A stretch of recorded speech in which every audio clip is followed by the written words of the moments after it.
Buongiorno e ben ritrovati con una nuova edizione del TG Flash di New Sicilia. In apertura non ce l'ha fatta Vincenzo Compagnone, il ventenne che lo scorso ottobre è precipitato da una scogliera a Terrasini nel Palermitano. Dopo l'incidente è stato ricoverato al Villa Sofia in condizioni critiche e gli era stato asportato anche un rene. Bufera in una scuola di Palermo dopo la simulazione dell'arresto di un malvivente da parte della polizia con tanto di spari a salve.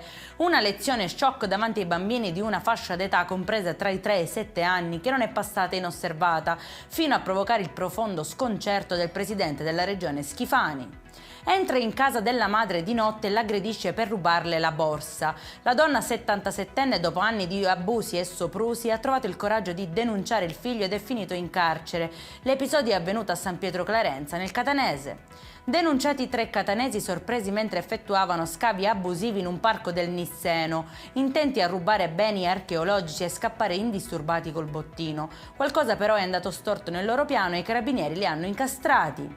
E in chiusura grande gesto di solidarietà a Ribera nell'Agrigentino, dove un prete ha iniziato a raccogliere abiti da sposa usati da donare alle donne che non possono permettersene uno nuovo. Il protagonista di questa iniziativa è Don Antonio Nuara, parroco della chiesa di San Pellegrino. Per questa edizione è tutto, prossimo appuntamento alle 19:30. Buona giornata!